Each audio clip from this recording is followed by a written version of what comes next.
wat de muziek en de liederen beschrijft, speciaal van dat gebied van de Hamsterheide, dus Harkema en omgeving. En dat is heel bijzonder.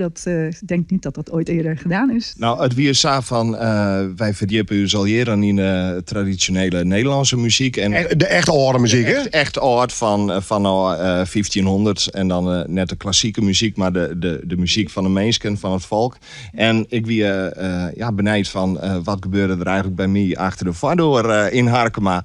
En zodoende ben we een heel mooi stuk repertoire in kwam. En dat hebben we verslijn in dit boek. Een oude vrouw die willen samen dansen. Ik en een oude vrouw die willen samen zijn. Ik en een oude vrouw die willen samen dansen. Ik en een oude vrouw die willen samen zijn.